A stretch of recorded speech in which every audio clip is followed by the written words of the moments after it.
Welcome to the podcast. My name is Father Bill W. I'm an Episcopal priest. I'm also in long-term recovery, live here in Austin, Texas. And purpose of these podcasts or YouTube videos, if you're listening on that platform, is to go deeper into spirituality of the program, the history of the program, the psychology of the program, kind of go beyond the basics and into some depth knowledge of what's going on in recovery. And encourage you to go to our website. It's called Two-Way Prayer. Please check out the new video that I did there. It's on the prayer practice that they did in early AA that somehow got lost. We did a podcast just last week with a woman who's been doing two-way prayer for 50 some odd years, coming out of the Oxford group original configuration, and it didn't sound like we've gone too far astray, a little bit, but not too far. So I was real pleased with that. So check that out, and want to thank people for helping us with the finances of this thing. I got about 3 people who are working for me in various capacities. I don't get anything, but each of them is a little part-time thing, and so the financial thing is really, really helpful. So you can go to the website, Two-Way Prayer. There's a donate button there, and you can contribute to carrying the message. Really helps us. This is the second episode that we're doing. It's titled Recovery Writing, and that is also the title of a newly published book by my guest and friend, Dr. James Ryan. Way to get that will be in the show notes. And James is in long-term recovery himself from addiction, and he remains active and a student of 12-step fellowships. He's married, father of 2, and living in the great state of Alaska. Beautiful, beautiful. I was up there several years ago. It was something I'll never forget. Just magnificent country, countryside. It's not a country yet. Texas is probably going to succeed, but I don't know where you guys are at with that. There's people working on that here too. Yeah. They're everywhere. James got his doctorate from University of Wisconsin in Madison, and he's happily teaching now. And that was something that has been in his DNA, I suspect, for a long, long while. And it's always nice when somebody is able to find employment in the field that they love. And that's really, I think, the way to go. So, James, welcome back to the podcast. I hope you're having fun with this thing. Absolutely. Thanks for having me back. Okay, great. In our first episode, you shared your recovery story and the important role that writing played throughout your life. Kind of started early, and we left off with you telling us about the effects that writing had on your 5th step when you were in recovery and you were doing that 5th step. And you said it put you in touch with a part of yourself that before then had not really awakened. And now it started coming alive. Can you kind of pick up your story from there? Yeah, sure. So I think last time largely I was mostly talking about writing and addiction and how those kind of went together for me.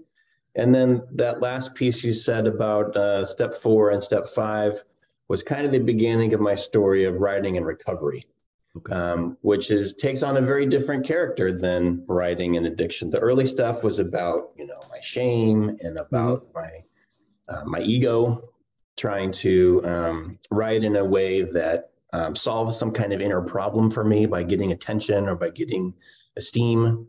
Yes. And this sort of first experience with inventory was, not about that suddenly. It was about having contact with something bigger than me that was answering questions I couldn't answer, that was giving me insights I didn't have, that was healing me in ways that I didn't know how to heal myself, and was kind of showing me a way to live that I had never seen before, right? A way of living that was sort of grounded and connected and peaceful on the inside. Yeah. instead of all torn up and crazy on the inside. And so it really was like not just I mean, obviously it's a different way of being in the world. And of course, and incidentally was also a different way of relating to writing, right? Yeah. So going forward from there, my relationship with writing sort of took on this new form. I guess one other thing to pull back into this episode from the last one was when I took my third step, my ego was so tied up in writing myself as a trying to become some kind of great, quote unquote, great writer, that in my third step, I kind of had to give up writing, right? Right. I kind of had to say, okay, I'm not going to be that writer. I may never write again. And let's just see what happens. And then I did this fourth step and had this experience. Well, there's surrender and there's surrender with strings. I'll surrender if you'll help me get to where I really want to go. Sure. Doesn't right. work. Doesn't work. No. So you had to give that up. Yeah. Right. I was studying to be a Jesuit priest, you know. I was kind of in that line, and I had to stop that. It's like, no, I'm here for the wrong reasons. I'm doing this for the wrong reasons. It's not going to work. Right.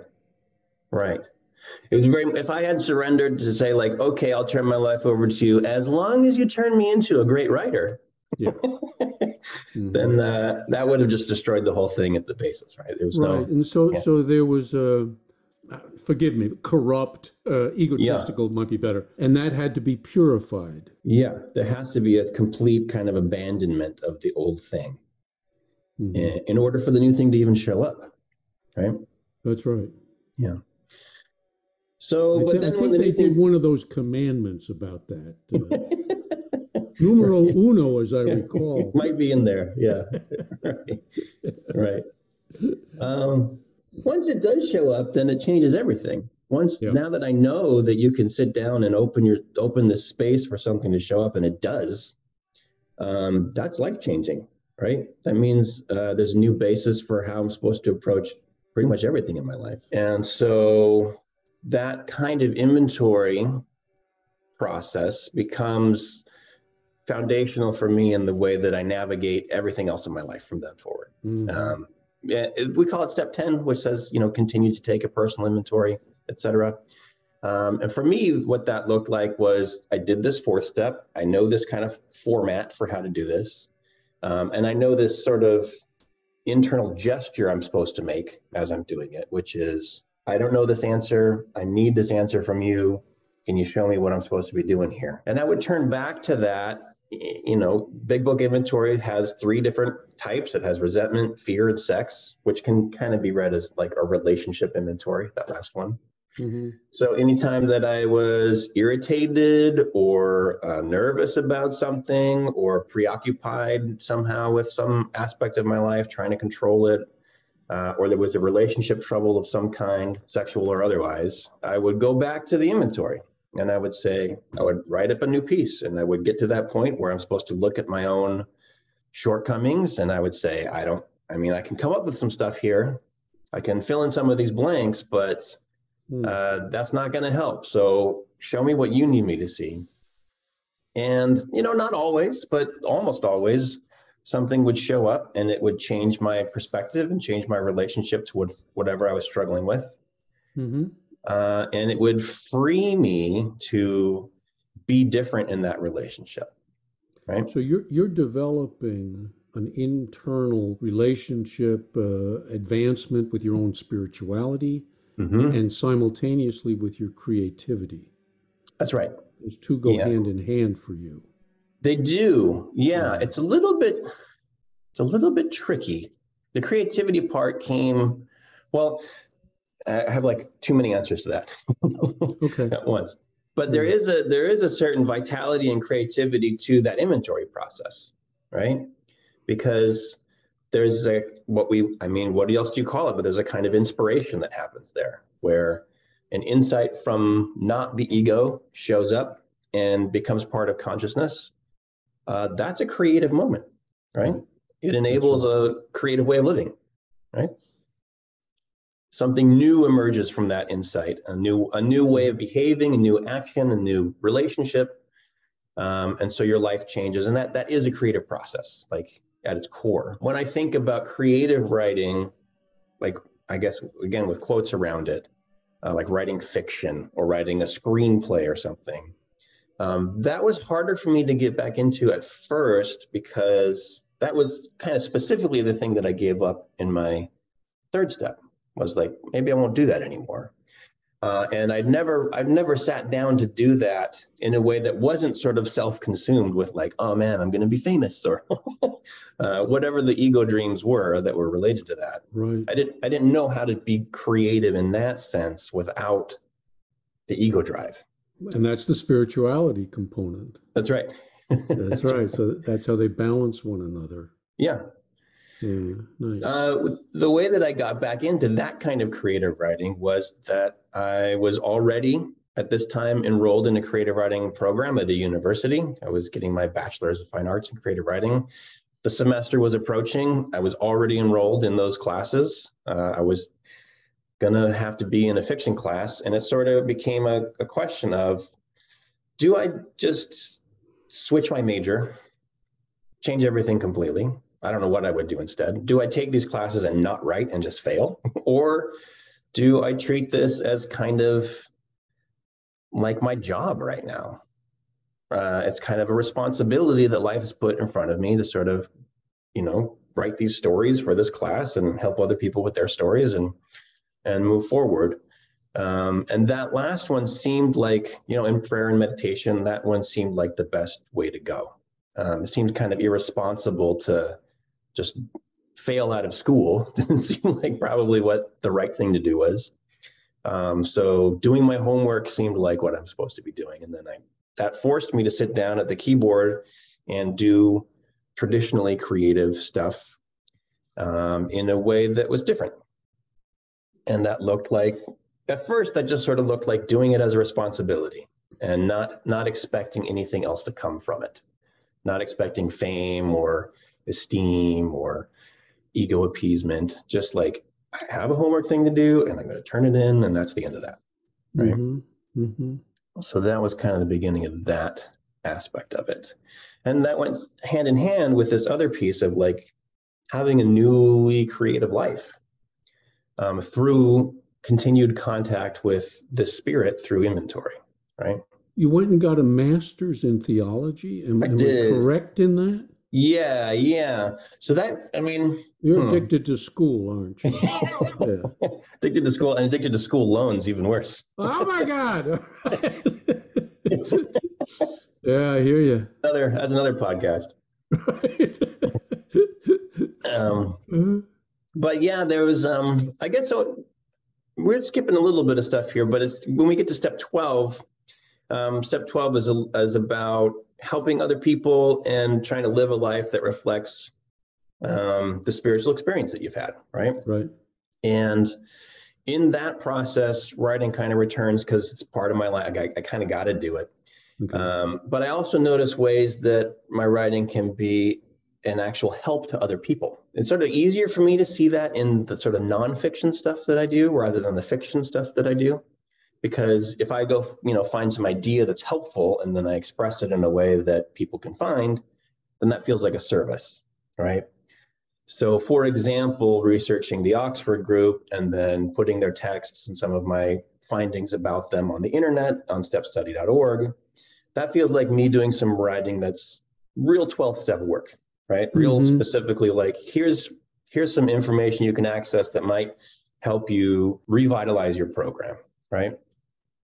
And you were searching and studying and learning that, yeah, and then sharing that via the website. That's right. That's right. the way you approached it. That's what you're trying to accomplish through that? That's right. Yep. So stuff that appealed to you, that really spoke to you, yes, and you felt was going to, or had the potential at least, to speak to others who were serious about recovery and searching. That's right. Yeah, absolutely. Because my experience with sort of being in the rooms, but not really in the program for so long, made me think like, hey, maybe we could say more about this program. right? Yes.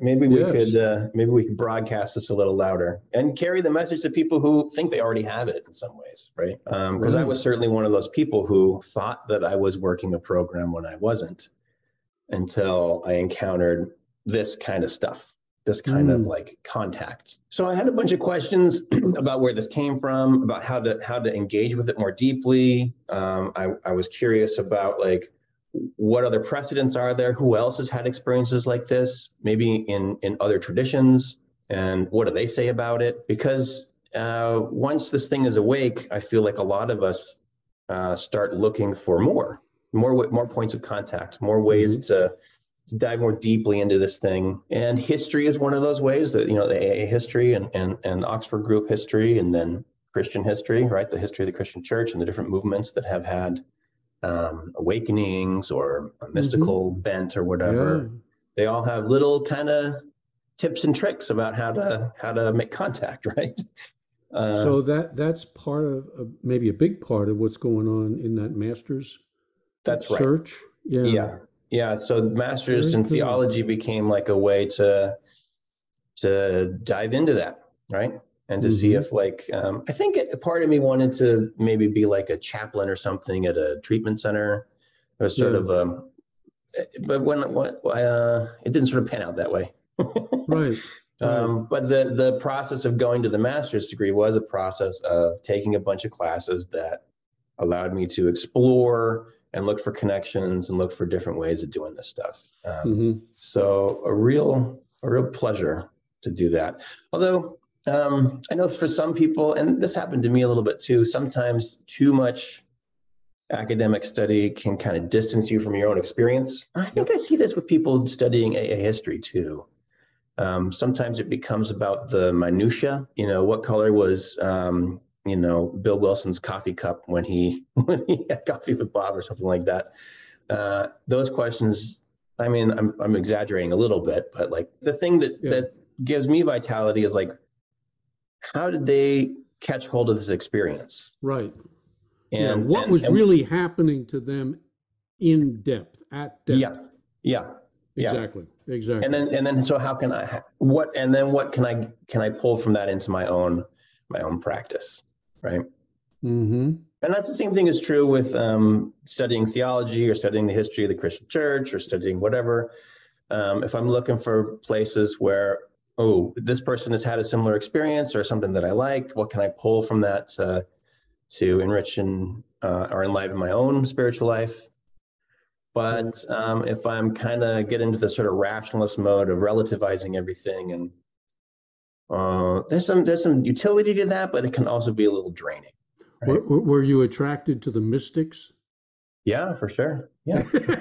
Why does that not surprise me? Anybody that's having an experience that's changing them, and they're Yeah. talking about touching the, Tom Power sometimes calls it touching the live wire, right? Like Hmm. grabbing a hold of the energy. Like I want to know Right. about that because that's what saved my life. Semi-regular contact with that through inventory is what allowed me to get through school, to stay married, to raise kids, to stay sane Hmm. and sober. Like there's no way I'd be able to do any of that stuff without being able to, get bent out of shape the way that I do, and then go back to the inventory and make contact again and get relief. Right. You wound up doing some work in treatment centers, eh? I did, yeah. So Tell us about that. Tell us yeah, about that. after the master's in theology, I realized that wasn't kind of the route I wanted to go. I went back and got a master's in English and really found my love for teaching writing because there was the struggle in me, and there still kind of is, of like, what's my responsibility to recovery stuff? And what am I going to do with this love of writing that I have? And teaching writing actually is a nice marriage of those two because it's a service that you do for other people, but also Hmm. involves the thing that I'm okay at, right? The thing that I care about. So I got my master's. I'm getting ready to apply for PhD programs, and I get a phone call from somebody that says there's sort of been a scandal or a drama unfolding at a treatment center that I really cared about. And this was a treatment center. I hadn't gone to it, but my sponsor was sort of instrumental in developing the treatment program at this place. So it's very much a big book place where you worked through the steps. It was a drama that resulted in him leaving. And I had a bunch of friends in recovery at the place that I really cared about. So I gave them a call and said, hey, I heard this happened. Just call in to check in, see if you guys are okay, if there's anything I can do to help, blah, blah, blah. Nice. Yeah. That phone call, ended with the guy I was talking to offering me a job there. He said, I know you've got this other plans, but maybe you'd like to come work for us. We've got a spot for you.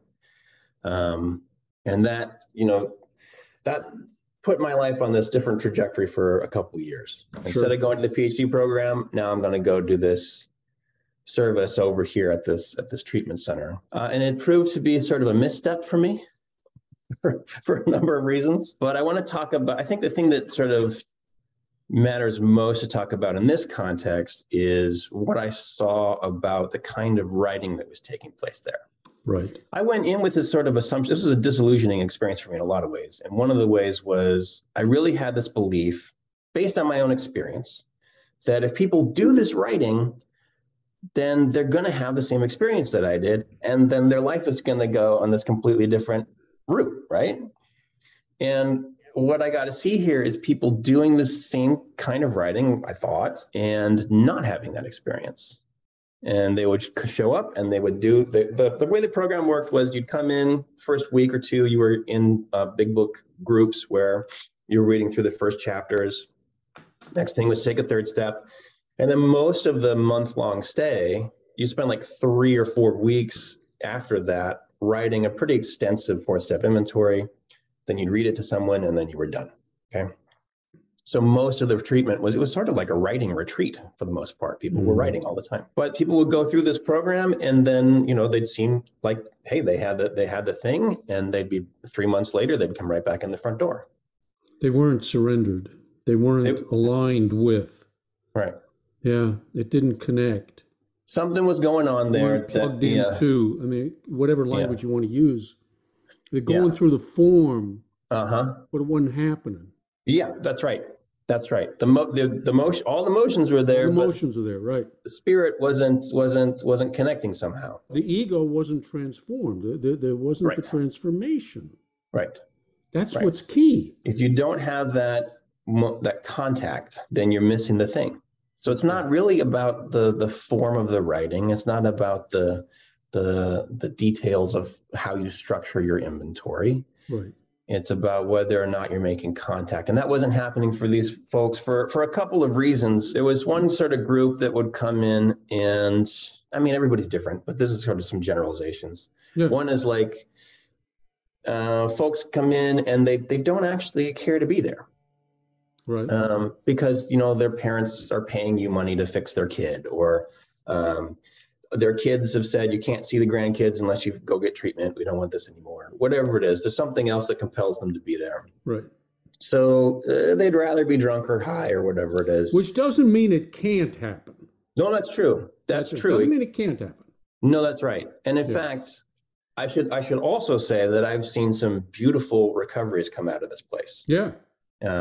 So this is not to knock the place or to knock the program that they were doing. But it is an observation that a lot of people got caught in the cycle of like going through the motions and not connecting. Right. And so sometimes that was because they didn't care, and they just didn't really want to be there, and they just kind of went through the motions. And that would look like, well, you told me to take a third step, so I did. You told me to write a list of resentments, so I did. You told me to do this, so I did. Right. And then they'd get to places. The way the writing looked here was very long list. You have to spend a month writing, so you got to have a long list. You can't come back with 10 names. You got to have a lot, and you got to itemize each one.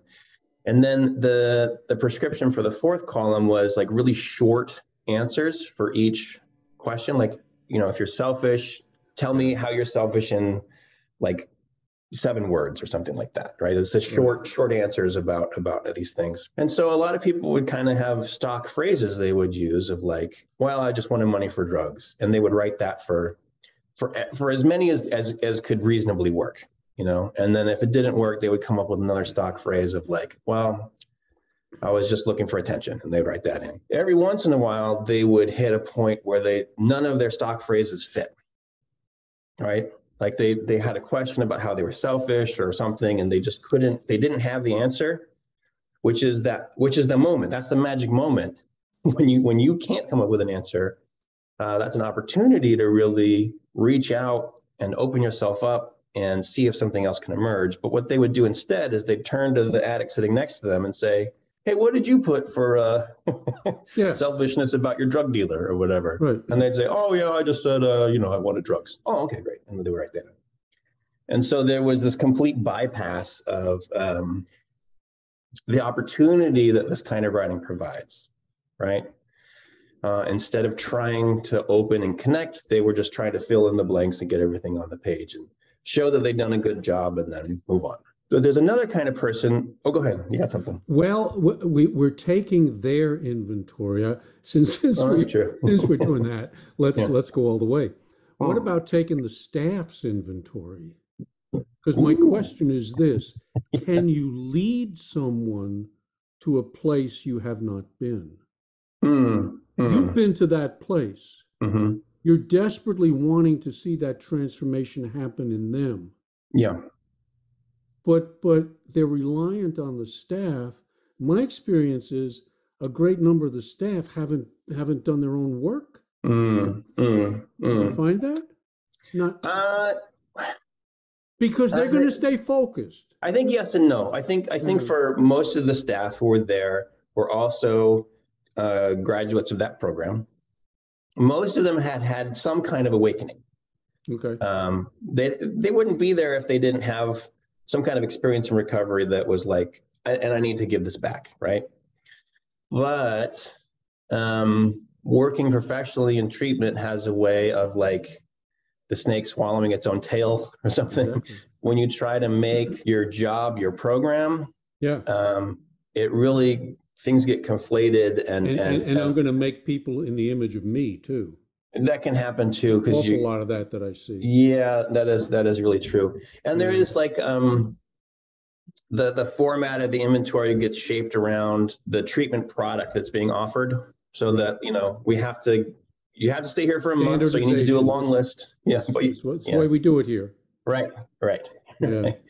So it's not about you and your experience and having this generative moment. It's about making sure you do it the way that it's supposed to be done. It's a production line. Yeah. Which is not to say that people aren't doing that in good faith and trying to implement it and trying to help people genuinely. And people do have experiences with this, but there's also a lot of people who just kind of play along and then miss the mark, right? Right. And there's a second kind. So some people, I said, they don't care, but there's also people who come in and really care. And they really do want to get better. And so they are trying hard to do a really good job and get it right. Mm-hmm. And that's more deadly, I think, than not caring in a lot of ways. Because what happens when you're trying really hard to get it right is that who's doing the work? Like who's generating the insight? When you're trying really hard to do a good job and get the right answers. Okay. It's you, right? And how do you know that you've done a good job and got the right answers? Well, I need someone to tell me that I did a good job. So now I'm not writing in order to open up and have an experience. It's the same misstep, right? But with a different flavor. Instead of realizing that I can't do it and turning to something else that can, I'm putting on my best face. I'm working really, really hard, and then I'm showing it to someone for their approval. And what I get is approval, but I don't get connection, right? And so that's another way to miss the mark. And I saw that a lot. That was kind of heartbreaking to see someone who's really given it their all, and then as a result, failing to receive. And then seeing them come back in the door, and sometimes multiple times that's the really vicious cycle, is when you try hard without really breaking yourself. You try hard, you fill in all the right answers, you think that you've done good enough to earn a recovery, and it fails, and you come back in the door 6 months later, and you say, well, it's because I didn't try hard enough last time, so I'm going to try even harder this time, right? You know, it's Jung's thing about the first half of life versus the second half of life. Mm-hmm. You know, and I understand some of the Jungians say, well, that happens around 35. I wonder if that doesn't happen at 18 or 20, because it's the same damn lesson. If in the first half of life the emphasis is on trying and doing and succeeding and getting little gold stars and all of that sort of stuff, that's what has to change. That's and right. The second half of life right is a total shift internally. You know? Yeah. And to me, I don't know, I mean, some Jungians would disagree with me on this, but I don't think it's dependent on your age. Because I've seen people 18, 19, 20 have that kind of shift, and it's an internal shift. Yeah. Certainly the people that we run with need it earlier than probably most other people do. Yes, exactly. It speeds it up. Yeah. We need it right now or we're going to die. Right. Right. Yeah. So let's stay with this for a minute, James. The it, what is the it that they didn't get? Yeah. So I guess the word I keep falling back on is connection. There's a real danger with this stuff of like falling into a vocabulary and then assuming you, right? So the thing we keep pointing towards is connection with God.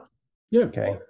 The right relationship of the ego with the greater self. The greater self that you're talking about, that was stirring in you. Yeah. You developed a right relationship with it. It awoke in this context of real desperation on my part. Absolutely. An acknowledgement that I was not going to be able to solve the problems that I had. Right. And then therefore like a kind of this is sort of absurd hope that maybe there was something out there that could fix it for me. And sounds about right. Yeah. Sounds about right. And then and sure enough, something showed up. Yeah. And it worked in ways that I couldn't. And so that's the it, right? That's the it. Capital that's I. The it. We put a capital I on that it. Yeah. And there's a million ways to miss it. Yeah. The Gospels are full of stories like this, like especially Gospel of John is a bunch of stories of like Jesus will say something and then all the disciples will interpret it literally. And this is not a new phenomenon. Missing. No. It, right. You can count on them to screw it up. Right. That's it. And it's very difficult actually to communicate this stuff.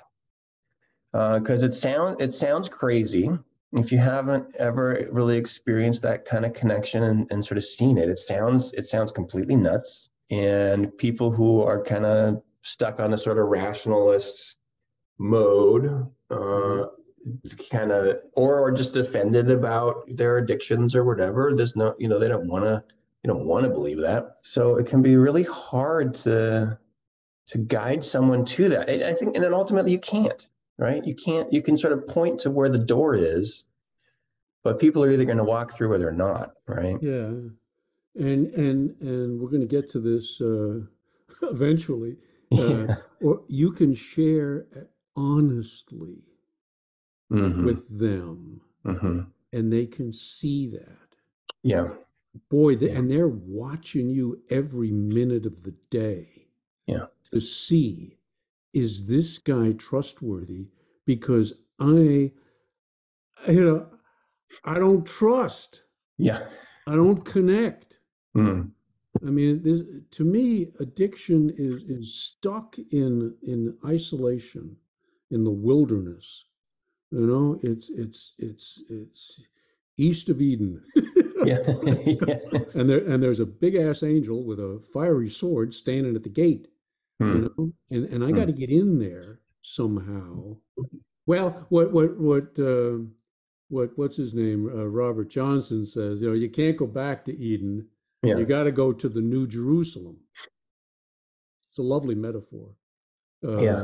But it's like you got to find that place of comfort and ease and trustworthiness somewhere. Mm-hmm. And I want to put it in people. They're going to let me down. I want to put it in institutions. They're Yep. going to let me down. Yep. The only place the great reality is within. The Yeah. last damn place I want to go. Right. But what you're describing is you went there and you found that whatever it is that spoke to you, that connected to you, that gave you what you didn't have. Right. Beautiful. Right. And how the hell do you describe that? I don't know. And how do you, and let alone like offer it to other people? I wonder if this isn't where the creativity part comes in. That you It's can maybe definitely write a poem about it. You can write Yeah. music about it. You can, and people watching it. I mean, I went to a thing on was it William Blake? I was in London with 3 or 4 people, and Blake had it. I knew he had it. Right. I knew he had it. And I went to a thing at the Tate Museum. They were having a show on him. I didn't want to leave because Wow. I was feeling it coming into me. The other 3 Yeah. people I was with were, well, come on, let's go. We got enough of this, you know. No, Yeah. I still Yeah. got some emptiness in here that this dude is giving me, Right. you know. Right. And Yeah. those people and those places and those books are part of our longing. And when you find them, Mhm. milk them for all they're worth. Yeah. Right. I think this is really interesting, Bill. I think that this connection between creativity and helping people see capital I it, right, Right. is really apt, because even if you're not writing poems like Blake, I mean, he's amazing, right? Even if you're even just like talking to someone in a meeting, it requires a certain spark of creativity. You're or connected. inspiration. You're connected at Yeah. that moment. You're Right. not drawing from James. Right. You're drawing from it, and it is coming through you. Right. Right. I had some early experiences with that, sharing my home group. Mm-hmm.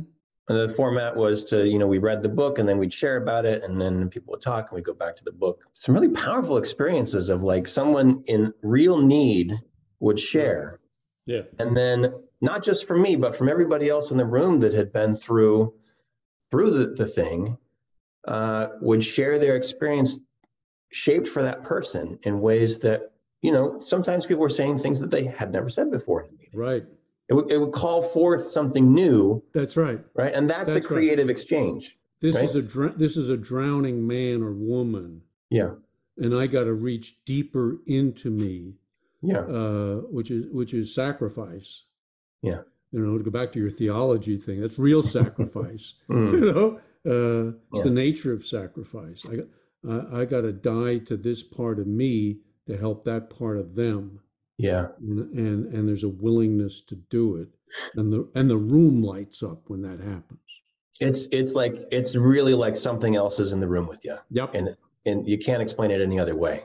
That there's a vitality moving among the people there. That's really powerful. I was doing group therapy many, many years ago, and we had one of those moments. Okay. Mm-hmm. And it was electrifying. Yeah. And there are 8 people or so in the group, and it was like, who's going to talk after this? We sat there for damn near 20 minutes. Whoa. Wow. Because you couldn't say anything. Just in it. In it. Wow. Because whoever said something, yeah, either they came from that place or it was going to be bullshit. And everybody would have known it. So you just sit in silence like Quakers, Yeah. Right. Well, that is part of the creative challenge too, is that any words are gonna almost miss, right? That's right. They're gonna miss. But if they're missing for the sake of pointing back for somebody new, then that's the creative challenge. That's the service. That's what Right. it's for. Right. Right. And you can do that in poems. You can do that by writing the big book, right? You can do that by writing your story honestly. You can do that by, I think, in some ways, doing a little research and writing things and putting them on the internet, right? Hoping to point people in the right direction. Service, but it's love and service. Yeah. Our code. Mm-hmm. If the love isn't manifesting in service, it's suspect. Right. And if the service isn't coming from love, it doesn't work. Right. Right. You gotta have, it's the balance of those two. Mm. What I do want to move on, so you're doing the treatment gig, and that's of limited. It's tough. It's tough. It is tough. I was hard on those guys, but it's a tough world. But it's a really important world, and to the counselors out there, you've got an opportunity to meet people, but you got to be vulnerable. There is, stop listening to this stuff that says you can't share you. Because if you don't share you, they don't meet anybody. Sure. And that's what they're looking for. They're looking for somebody who has really walked the walk, and I know it's dangerous, it's a minefield, but man, you got to reach down deep and be honest. And that's we're supposed to get to the honesty part, but we're not going to get there today, which is fine. Let's go on. So you're doing the treatment gig. Yeah. And then it comes to, well, no, I really want to get back to the writing gig. Yeah, that's right. So that's what's going on, and you head for Madison. Is that right? That's right. Yep. That's where I met you. That's where I met you many years ago. That's true. Yeah, that's right. I was in Milwaukee, and I'd kind of come across you through some other guys and some stuff, and I said, well, this guy's worth a drive. If I'd known how far it was, I don't know if I would have done a chance, but I was naive, so we went out to dinner. And so you're starting your stuff. You're starting, and I loved it. Because when I see someone who is the real thing, it's really important to me. I don't know why. It's easy to lose faith. Yeah. It's easy to kind of slip into patterns. It's easy to lose the creative spark. And to rely on what I already know. Well, I already learned all this stuff, so that's probably all I need to know. Right. And when I meet somebody, when you make that trip from Milwaukee to Madison, and we sit and have dinner, again, there's a reintroduction of the creativity. Right. There's something new that's going to come out of the exchange between us that wakens us both up in a new way. And that was what 10, 12. More than that years ago. I don't know when it was. It's a long time ago. A long time ago. Yeah. So I go back to school, it's kind of an escape from. I leave there pretty disillusioned about step work and everything. Like, I've just seen this not work for so many people that now I don't know what's true anymore. I'm very self-doubting and questioning, and I need to go to school and forget about it for a while. When in doubt, go to school. That's right. That's sort of my life story here. Is an escape hatch. So, and PhD programs are several years of coursework, and then it reaches a point where you have to propose a research project. That's sort of a book-length research project. And guess what questions were still bugging me? Yeah. Right. It was the questions about how does recovery writing work, and how come it doesn't work sometimes, and what is the value of this stuff, and is there any life here for me to rekindle? Like those are the things that are rolling around in me. I did have other things that I might have written my dissertation about, and I kind of pitched some of those to one of my professors, and she looked at me and said, "You have to do." I pitched her one about creative writing, and I pitched her one about addiction and recovery. And she said, "You have to do the addiction and recovery one." And I said, "Why?" And she goes, "Well, look at you." Yeah. And what she meant was not, you look like a crazy drug addict. No, no, But no, she no. said, look at the life that's in That's right. you when you're talking about this subject versus the other one, Right. right? This is to spend 3-4 years on a research project and writing a book. You need something that's going to sustain you, she said, and so you got to go where your inner stuff is working, right? Follow your bliss. Yeah, yeah. Essentially, that's what she's saying. Yeah. Brilliant advice. Oh, yeah. Yeah. Because it got me through the PhD program, and also let me work on the questions that really mattered most to me. I was at Columbia doing a master's degree, and I didn't have an advisor like that. And I wanted to take a course from Margaret Mead on anthropology and such because I really was interested in it. And what she said to me, the advisor, was, well, Margaret Mead hasn't had an original thought since 1945. And she sent me, I was studying urban geography or something. It was like, God.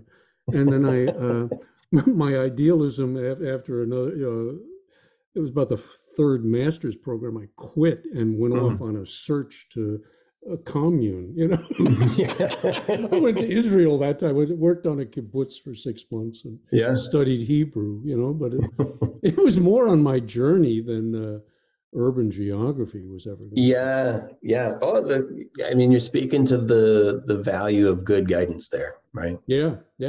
She had it. You got it. It was good. Yeah. It was good. So she accepted, or they accepted you on what? What was the recovery writing? Yeah. How'd you approach that? The research questions were, what kinds of writing do addicts do in recovery? What do they say about the value of this writing and its effect on them? And then what can that teach us about how writing works, right? And then specifically, there's different ways that I think that the field of rhetoric and composition that I'm a part of that would care about this. One of the ways is that there's been some pretty decent work on writing and healing, notably by a guy named James Pennebaker, who I think you've talked about before. I went to a seminar that he put on at the University of Texas. Yeah. So, he talks, that he's done a bunch of work about the way that certain kinds of expressive writing can result in physiological changes, like trackable it shouldn't be true, but there's all this study now of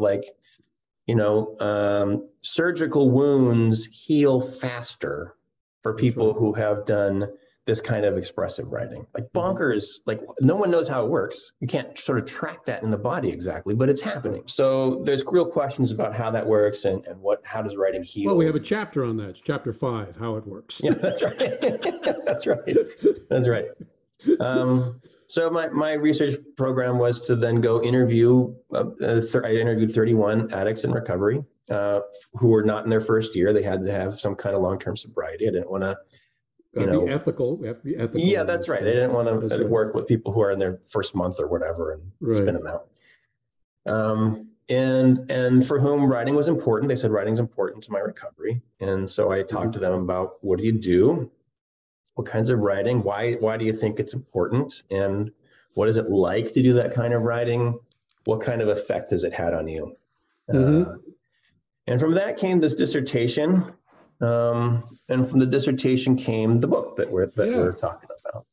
Right. Okay. And what did you hope to accomplish? So what'd you learn in the dissertation? And then what did you hope to communicate in the book? Yeah. So doing this research and writing the book was kind of healing for me. In like a deep level, because I came out of this treatment program kind of, in a lot of doubt and disarray. And this reconnected me to a bunch of people who were doing really different kinds of writing, but all of them in one way or another were connecting these folks to the source. They were putting people into contact with that vitality, that power.